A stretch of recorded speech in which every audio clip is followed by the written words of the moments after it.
할렐루야. 네, 하나님은 사랑이십니다.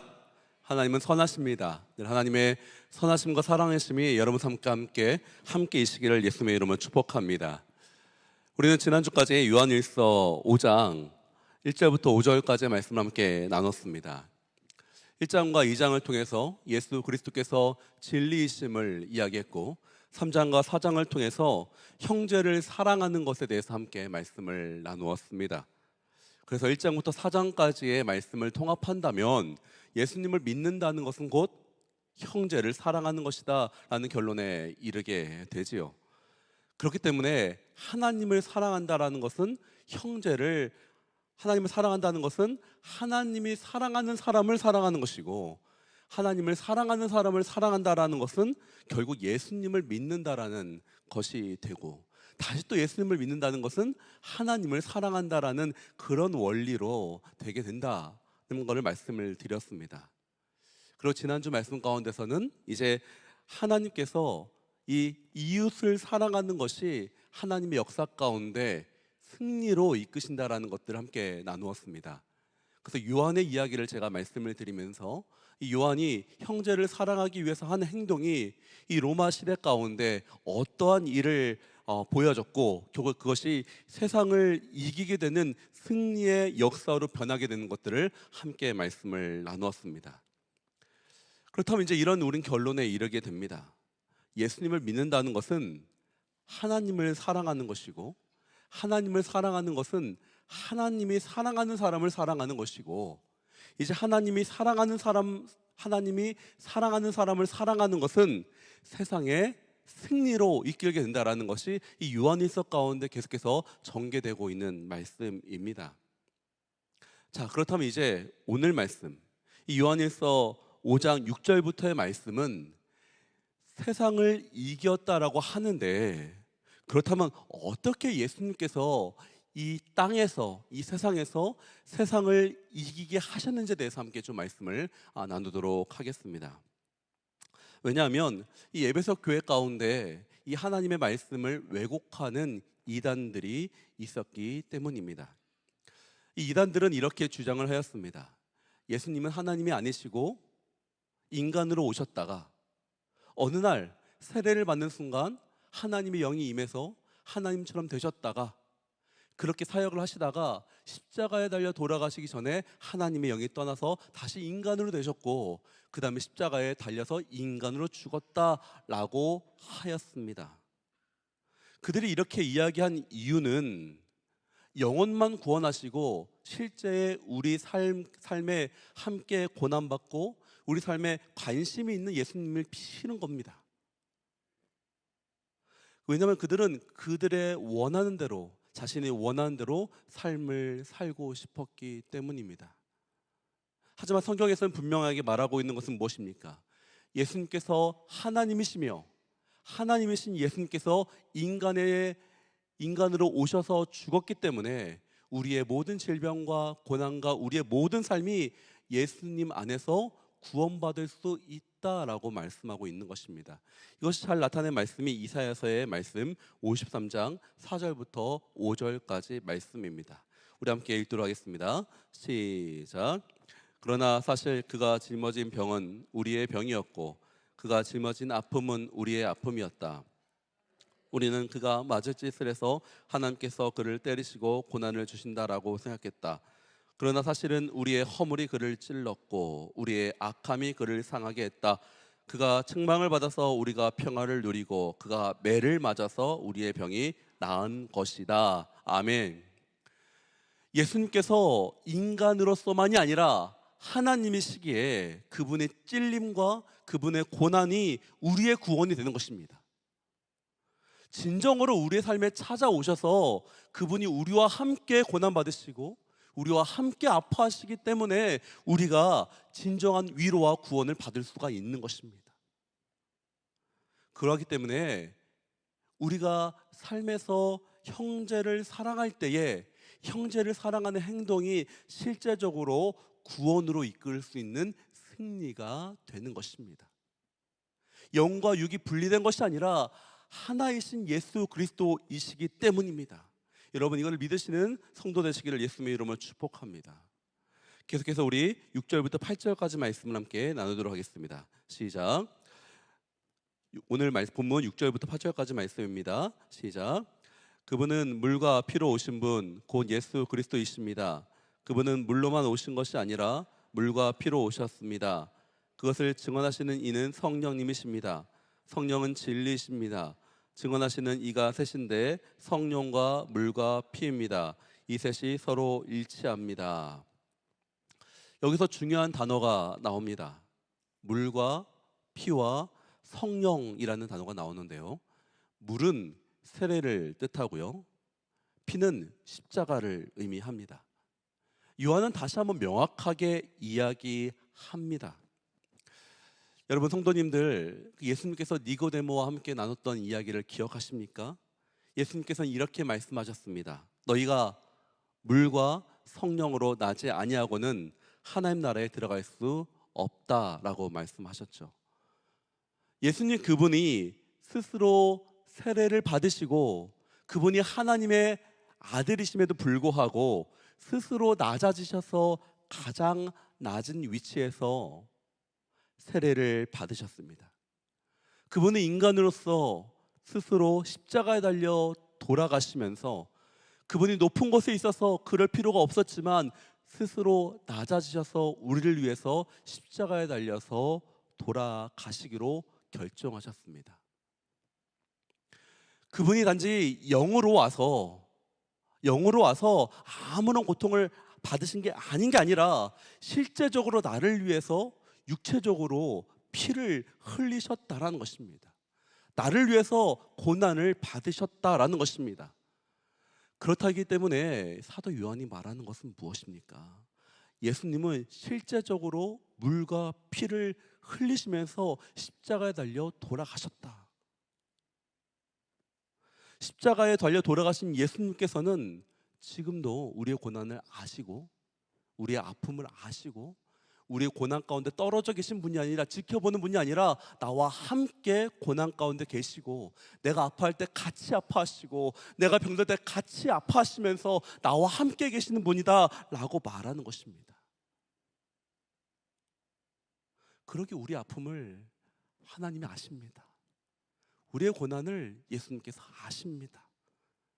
근데 이것이 무엇 안에서 이루어진다라고 말씀하시냐면 성령 안에서 이루어져야 된다라고 말씀하시는 것이죠.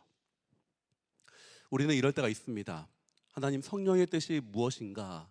하나님 뜻이 무엇인가라고 물어볼 때가 있죠. 그럴 때 이 그리스도인의 분별은요, 어떻게 하냐면 성령께서 나와 함께 하시는가, 성령께서 나와 함께 하지 않는가를 통해서 하나님의 뜻을 분별할 수가 있습니다. 하나님의 평강이 지금 내 안에 있는가, 하나님께서 이것을 기뻐하시는가를 우리는 점검해야 되는 것입니다. 이것이 가장 잘 드러난 사건이 무엇이냐면 바로 베드로와 고넬료의 사건입니다. 이 베드로는 이방인들에게 복음을 전하는 것을 싫어했습니다. 하나님께서 금지하신 것이라고 생각했기 때문입니다. 그런데 어느 날 그것을 깨트리는 일이 일어나게 됩니다. 성령께서 베드로의 꿈 가운데 말씀하십니다. 고넬료에게 가라. 그리고 고넬료에 갔을 때 이 고넬료의 가정 가운데 성령이 임하는 역사를 직접 경험하게 됩니다. 그러면서 베드로는 깨닫게 되죠. 아, 하나님께서 이거를 원하시는구나. 이 베드로의 생각 가운데 있었던 이 생각이 깨져지면서 성령께서 역사하셨기 때문에 하나님의 뜻이 있다라고 믿게 되는 것입니다. 그러기에 성령께서는 이것이 하나님의 뜻인지 하나님의 뜻이 아닌지를 분별하게 하시면서 증인이 되어 주시는 것입니다. 그렇기 때문에 이 십자가에 달려 돌아가신 예수 그리스도의 사건을 믿게 만들어 주시는 바로 이 성령의 은혜가 너희에게 있다면 너희는 이것을 성령께서 증언하시는 것이라고 믿어라 라고 성령께서 오늘 말하고 있는 것입니다. 그것이 바로 오늘 말씀 읽었던 6절과 7절과 8절이죠.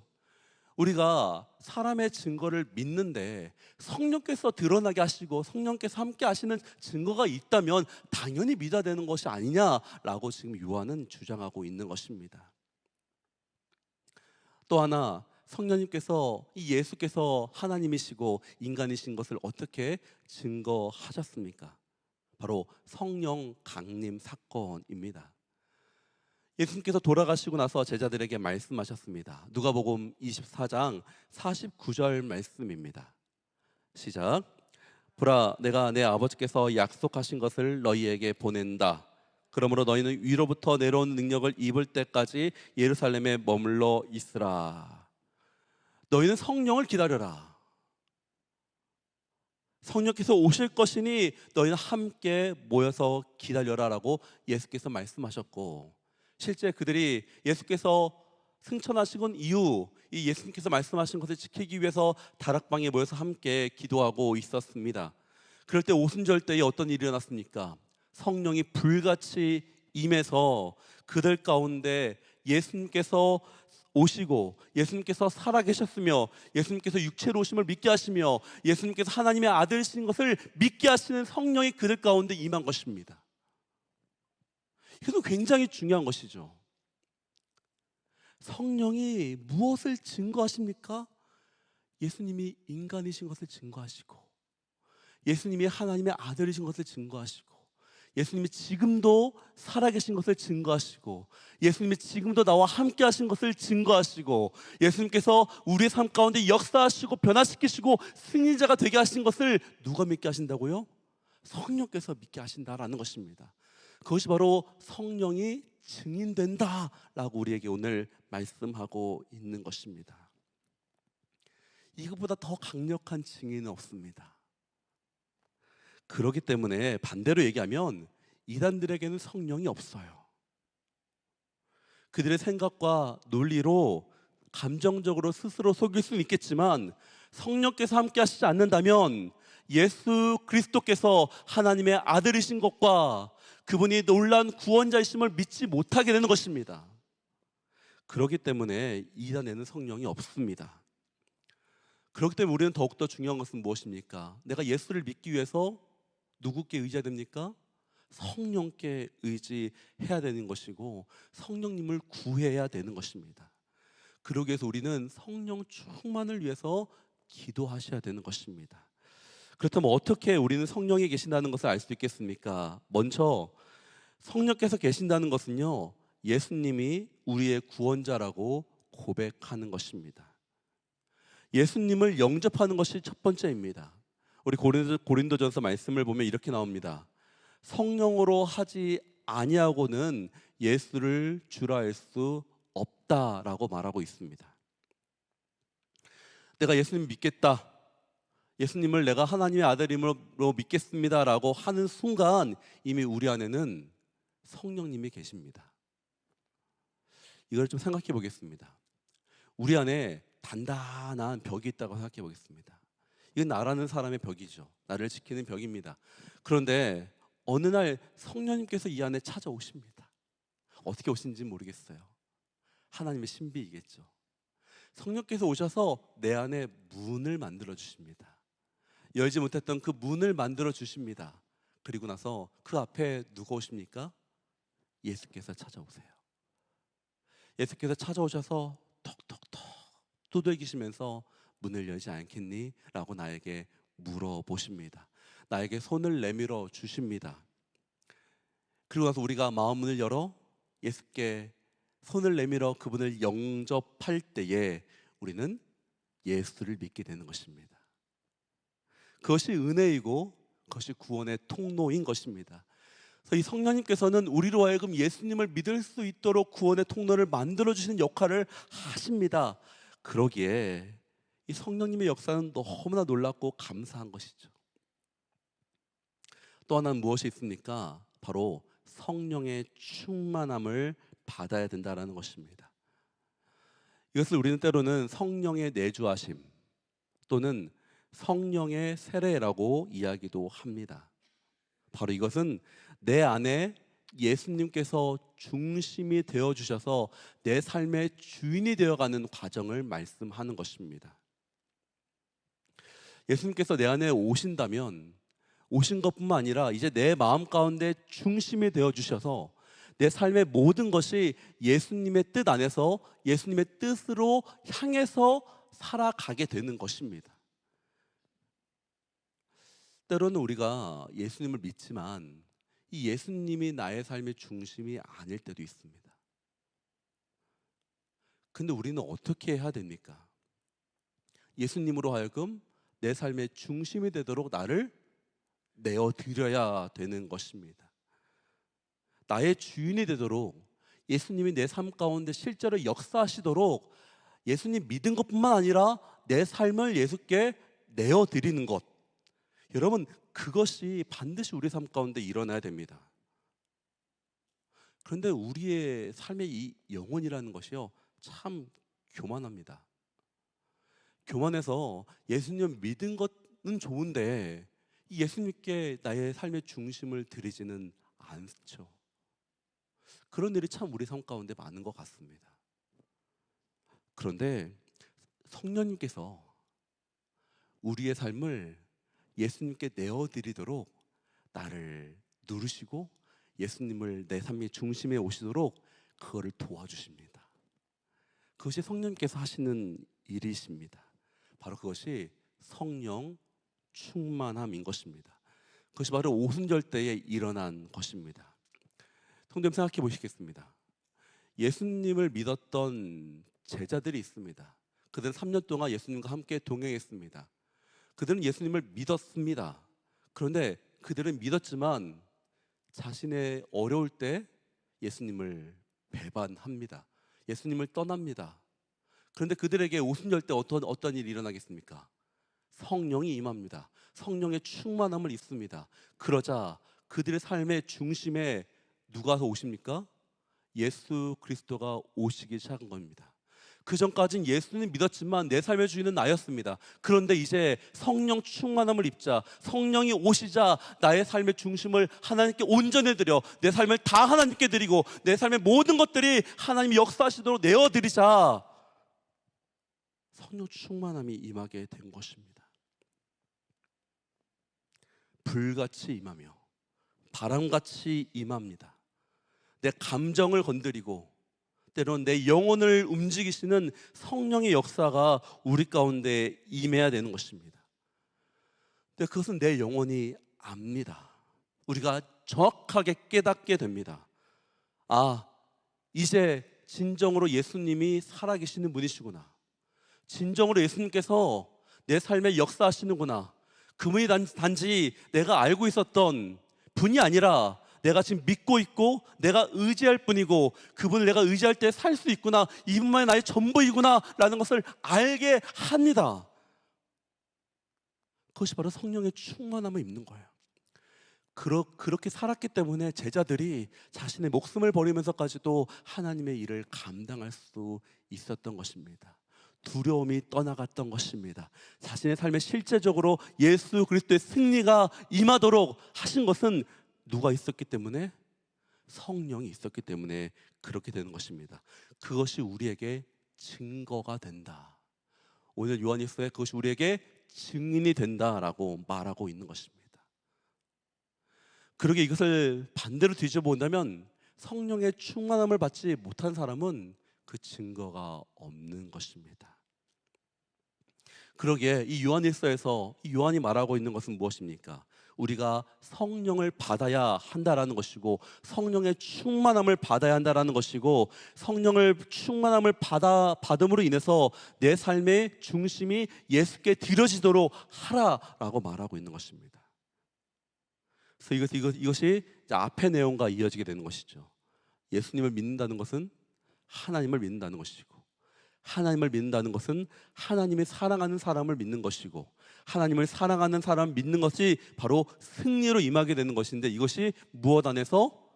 성령 안에서 성령 충만함 가운데 이것이 이루어지는 것입니다. 사랑하는 성도님들, 우리가 예수님을 사랑한다는 것, 이것이 예수님 믿는다는 것이고 예수님 믿는다는 것이 형제를 사랑하는 것이라고 말씀드렸습니다. 그리고 이 형제를 사랑하는 것은 결국 세상의 승리로 벌어지게 된다라고 하였고, 이 세상의 승리가 될 수 있는 것은 반드시 우리가 누구 안에서? 성령 안에서 이루어질 때에 이것이 이루어진다라고 말씀을 드리는 것입니다. 이것이 특별한 것은 무엇이냐면, 형제를 사랑하는 것은요, 이단들도 합니다. 형제를 사랑하는 것은요, 다른 종교에도 있습니다. 기본적인 도덕률이죠. 그런데 이것이 하나님의 승리가 될 수 있는 이유는, 이것이 예수 그리스도의 승리로 될 수 있는 이유는 누구 안에 있기 때문에? 성령 안에 있기 때문에 이 일이 이루어진다는 것입니다. 이 사람도 형제 사랑하고 이 사람도 형제 사랑하고 나도 형제를 사랑하는데, 내가 사랑하는 형제 사랑이 승리로 갈 수 있는 것은 누구 안에 있기 때문에? 성령 안에 있기 때문에, 하나님께서 그 일을 이루시기 때문에 승리가 되는 것입니다. 그러기에 사랑하는 성도님들, 성령 충만 받으십시오. 우리 안에 이미 성령님이 계십니다. 이 성령의 충만함을 구하십시오. 그러기 위해서 우리가 해야 될 것은 우리 자신을 계속 내어드리면서 예수님이 내 안에 중심이 되도록 해야 되는 것입니다. 그 이유는 성령님께서는 강압적이지 않기 때문입니다. 성령님께서는 인격적이시기 때문입니다. 성경은요, 이 성령님에 대해서 여러 가지로 이야기를 하는데, 그 중에서 제가 두 가지를 여러분과 함께 좀 나누고 싶습니다. 첫 번째는 성령님께서는요, 비둘기 같다라는 것입니다. 이 비둘기 같다라는 것이 무엇이냐면, 이 예수님께서 세례를 받으실 때에 성령이 비둘기같이 임했다라고 성경은 말하고 있습니다. 이 비둘기는요, 굉장히 민감합니다. 그래서 우리가 살기라고 하죠. 쟤를 잡고 싶다, 잡아먹고 싶다, 딱 이러면요, 팍 도망가요. 예민한 동물이기 때문이죠. 그래서 여기에 대해서 R.T. 켄달 목사님은 이렇게 말씀하셨는데요. 성령께서 내 머리 위에 계시도록, 성령께서 내 어깨 위에 계시도록 하여라 라고 그렇게 이야기를 하셨습니다. 그것은 무엇이냐면, 우리가 죄를 짓지 말아야 한다라는 것입니다. 우리가 죄를 지어서 우리 안에 더러움이 생기고, 우리가 죄를 사랑하는 마음이 우리 안에 있으면 성령님께서는 떠나가십니다.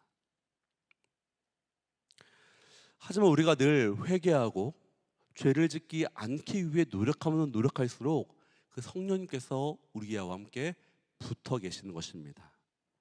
그리고 그 성령께서 우리 안에 붙어 있을 때만 우리가 형제들에게 하는 그 섬김이, 그 사랑이 세상의 승리가 되고 세상을 이기는 사건이 되게 만들어지는 것입니다. 능력이 있을 때에 역사가 일어나는 것입니다. 그 능력은 성령이시죠. 근데 우리가 여전히 죄를 사랑하고 죄 가운데 있다면, 우리가 아무리 형제를 사랑하고 복음을 전하도록 할지라도 아무런 영향력이 없게 되는 것입니다. 그래서 우리가 늘 얘기하는 것이 있지 않습니까? 아무리 우리가 선한 일을 하고 많은 사람을 구제해 줄지라도 우리 안에 성령이 없다면 그것에서 구원받을 수 없다. 선한 일로 구원받을 수 없는 것이 바로 이 이유가 있는 것입니다. 그래서 우리는 항상 매일매일 이 십자가 앞에 나가고 정결함을 구하고 거룩함을 추구해야 되는 것이, 이유가 바로 이 성령과 함께 있기 위함인 것입니다. 또 하나, 성령님은 어떤 분이십니까? 이분은 보혜사이십니다. 이것은 카운슬러라고 영어로 번역도 되는데, 우리에게 상담가가 되어주신다라는 것입니다. 우리 기독교 이제 목회자가 하는 역할 중에서 목회 상담이라는 것이 있습니다. 성도님들과 함께 이야기해서 여러 가지 상담을 함께 나누는데, 이 목회 상담의 목적은요, 그 성도님으로 하여금 어려움을 해결해 주는 것이 아니라 그 성도님들로 하여금 성령님께 이끌어 가도록, 성도님이 스스로 성령 하나님께 기도하도록 내어드리게 만드는 것이 우리의 목적입니다. 세상에서 말하는 상담은요, 그 문제를 해결하기 위해서 노력하죠. 그 문제를 해결할 수 있다라고 믿기 때문입니다. 상담은 치유라고 합니다. 그런데 세상에서의 어떠한 상담으로도 치유받을 수 있는 것은 없습니다. 잠시의 안위는 얻을 수 있겠지만 온전한 치유는 오직 예수 그리스도 안에서만 이루어지는 것입니다. 예수를 믿어야지만 치유가 되는 것입니다. 예수를 믿어야지만 온전한 하나님 안에서의 문제가 해결되는 것입니다. 예수 안에서만 온전한 해결책이 있는 것입니다. 그렇기 때문에 이 예수님을 만나야 되는 것입니다. 네, 그렇게 만나도록 해주시는 분이 누구십니까? 성령님이신 거예요. 얼마나 멋집니까? 그래서 우리가 기도하십시오, 기도하십시오라고 이야기하는 이유가 무엇입니까? 나의 삶 가운데 예수님을 모시고 살고 싶은데 어떻게 할지 모르겠는 거예요. 내 삶에 예수님만 오시면 해결될 것 같고 예수님만 오시면 다 이길 수 있다는 거 내가 알아요. 그런데 어떻게 예수님을 모셔야 될지 내가 모르지 않겠습니까? 그래서 우리가 어떻게 해야 되는 것입니까? 누구에게 구해야 되는 것입니까? 성령님께 구해야 되는 거예요. 성령님 도와주십시오. 성령님 나로 하여금 예수님을 만나게 하여 주십시오. 나로 하여금 예수님 만나서 내 삶의 진정한 승리와 구원이 있게 하여 주십시오 라고 기도하는 것입니다. 그럴 때 성령을 만나게 되는 것입니다. 반드시 만나게 됩니다. 그리고 예수님을 만날 때 바뀌어집니다. 상황이 바뀌든 내가 바뀌든 예수님은 구원이시기 때문입니다. 사랑하는 성도님들, 예수님 만나십시오. 우리가 승리할 것입니다. 그러기 위해서 성령 충만 받으십시오. 기도하십시오. 성령 충만함을 받아서 예수 만나기를 축복합니다. 이것이 우리에게 증거가 되는 것입니다. 우리 11절, 12절 말씀 읽도록 하겠습니다. 11절과 12절의 말씀, 오늘 말씀입니다. 시작. 또한 증거는 바로 이것입니다. 곧 하나님께서 우리에게 영원한 생명을 주셨다는 것과 이 생명이 하나님의 아들 안에 있다라는 것입니다. 아들을 모신 사람은 생명이 있고 하나님의 아들을 모시지 않는 사람은 생명이 없습니다. 자, 이제 이 요한일서는 승리함을 이야기하고 이 승리함이 성령 안에서 이루어져야 된다라고 말씀하였습니다. 그렇다면 이제 이 성령 안에서 어떻게 승리가 일어나냐를 설명하고 있는데 바로 생명이다라고 이야기합니다. 예수님 믿는 것이 하나님을 사랑하는 것이고 하나님을 사랑하는 것이 하나님이 사랑하는 사람을 사랑하는 것이고 그것이 승리가 되는데 누구 안에서? 성령 안에서 이루어지는데 바로 그 일을 이루어지시는 것이 바로 생명인 것입니다. 이 생명이 있기에 승리가 일어나는 것인데 예를 들어서 여러분 빵 아시죠? 예, 빵 제가 좋아하는데 빵이 이게 겉이 막 부풀어져 있습니까? 아니겠습니까? 그 안에 효소를 딱 넣으면요, 효소가 빵을 막 부풀게 만듭니다. 겉으로 보기에는 승리가 겉모양에 있죠. 하지만 그 승리를 일으키게 하는 원동력이 무엇입니까? 바로 그것이 예수의 생명이신 거예요.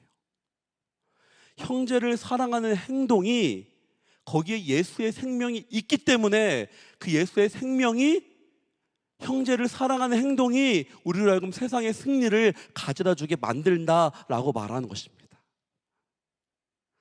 왜냐하면 생명은 예수로부터 오신 것이기 때문입니다. 예수님께서 말씀하시죠. 나는 길이요, 나는 진리요, 생명이다라고 말씀하시는 것입니다. 예수의 생명이 있기 때문에 우리 삶의 승리가 일어나는 것입니다. 그러기에 이제 그 생명을 가진 사람이 누구입니까? 우리입니다. 예수를 믿은 우리에게 승리가 있습니다. 13절 말씀 우리 함께 읽도록 하겠습니다. 시작. 내가 하나님의 아들을 믿는 여러분에게 이것을 쓴 것은 여러분이 영원한 생명을 갖고 있다는 것을 알게 하시기 위함입니다. 아멘. 제가 목회자가 된 것 중에서 참 감사한 것 중 하나가 죽음에 대해서 알았다라는 것이죠. 장례를 집도를 하다 보니까 죽음에 대해서 계속해서 제가 설교 가운데 말씀을 합니다. 그런데 참 감사한 것이 무엇이냐면 죽음이라는 것이 참 슬픈 일이 아니겠습니까? 근데 이 죽음이 하나님의 말씀 앞에서 죽음이 끝이 아니라는 것입니다. 죽음은 끝이 아니고 그 이후에는 동일하게 영원한 생명이 있다라는 것입니다. 그것을 성도님들에게 선포할 때에 성도님들이 그걸 믿으세요. 믿으시면서 그의 눈빛이 변하고 행동이 변하고 삶의 가치관이 변합니다. 왜 그러냐면 성령님의 은혜가, 성령님의 능력이 보이게 하는 거예요. 믿게 하는 겁니다. 내 삶의 끝에서 이것이 끝이 아니라 이후에 영원한 생명이 있겠구나라는 것을 믿게 해주시는 것입니다. 그러면 우리의 삶의 에너지가 달라집니다. 더 이상 두려움에 떠는 것이 아니라, 죽음이 끝이 아니기 때문에 두려움이 우리를 막는 것이 아니라 생명이 우리를 이끌어 가게 하는 것입니다. 그래서 우리 안에 영원한 생명을 믿는 것이 중요한 것입니다. 우리 안에 영원한 생명이 있습니다. 이 영원한 생명은 예수님이십니다. 예수님께서 영원한 생명을 가지고 계시고, 그러기에 예수 믿는 누구나 영원한 생명을 얻습니다. 우리도 죽어서 죽는 것이 아니라 우리는 영원한 삶을 살게 될 것입니다. 이 육신은 다 죽습니다. 반드시 썩어서 없어집니다. 하지만 영혼은 영원히 죽지 않는 것인데 바로 예수의 생명이 우리 영혼 가운데 있기 때문입니다. 우리가 잠깐 잠을 잘 때 아침에 일어나면 예수님을 만나면 죽은 거예요. 근데 그것이 소망이 되기를 축복합니다. 예수를 만나도 좋고, 예수를 아니라 사랑한 남편을 봐도 좋고, 남편을 보면 하루 더 사는 거고, 예수님을 만나면 우리 삶은 영원한 생명 가운데 거하게 되는 것입니다. 그렇기 때문에 예수를 믿는 그 순간 영원한 생명이 내 안에 주어졌고, 이 영원한 생명이 있기에 우리는 두려움이 없어지는 것입니다. 이것을 헬라어로는 조회라고 하죠. 우리의 몸이 망가지면 때로는 심장을 바꾸기도 하고 폐를 바꾸기도 하고 신장을 바꾸기도 하죠. 그것은 일시적으로 육신에 생명을 불어넣는 행동입니다. 그런데 우리의 영혼 가운데 영원한 생명을 불어넣어 주시는 것이 예수의 생명인 것입니다. 그렇기 때문에 우리는 영원한 삶을 산다라는 관점으로 우리의 삶을 바라봐야 되는 것입니다. 우리 사는 성도님들, 우리 자녀들이 있으실 것입니다. 우리 자녀들이 어렸을 때 기억하시나요? 자녀들이 막 공부 때문에 힘들어하고 막 죽고 싶다라고 어려움을 할 때마다, 그럴 때 우리 이렇게 얘기하시죠. 얘야, 곧 지나가. 걱정하지 마. 너에게는 더 아름다운 미래가 있단다라고 우리는 얘기합니다. 열 몇 살 살아간 그 친구는 열 몇 살의 전부인 것처럼 느껴지기 때문에 그 아픔이 너무 힘들고 고통이 너무 힘들어요. 빨리 벗어나고 싶죠. 근데 이미 40살, 50살 산 우리는 알잖아요. 그것이 지나면 또 다른 일이 있고 그거 별거 아니다라는 거 우리가 알지 않겠습니까? 그런데 방금 말씀드린 것처럼 내가 영원한 생명이 있다라고 보겠습니다. 그렇다면 영원한 생명 가운데 50, 60세, 70세는요 아무것도 아닌 거예요. 우리가 200살을 살고 1000살을 산다고 생각해 보겠습니다. 그때 지금 50세, 60세에 고민하고 있는 우리에게 뭐라고 얘기하겠습니까? 아무것도 아니야. 지나갈 수 있어. 할 수 있어. 괜찮아. 라고 얘기하지 않겠습니까? 우리는 압니다. 영원한 생명이 있기에 지금 힘들지만 누가 함께 하시기 때문에, 예수께서 함께 하시기 때문에 능히 이길 수 있을 거야 라고 격려해 주신 여러분 되시길 축복합니다. 또한 여러분의 자녀들이 때로는 좀 어려움에 처한할지라도, 여러분 스스로가 힘든 가운데 있을지라도 이 영원한 생명이신 예수 그리스도가 내 안에 있고 하나님의 이 교회 영원히 활기치는 이 능력이 우리 안에 있기 때문에 세상이 우리에게 말하는 것에 속지 마십시오. 당장 부도가 나고 혹시 당장 죽음을 찾아오는 병이 올지라도 예수님을 소유한 사람은 이미 영생을 가진 사람입니다. 그것이 우리에게 소망이 됩니다. 그것이 우리에게 기쁨이 됩니다. 그리고 이 생명을 갖고 우리 믿음의 삶을 사는 여러분 되시길 예수님으로 축복합니다. 그리고 그것을 갖게 하시는 우리에게 도움 되시는 분 바로 성령님. 그 성령님을 의지하시면서 오늘 하루도 이번 주도 믿음으로 걸어가시는 성도 되시기를 예수님의 이름으로 축복합니다.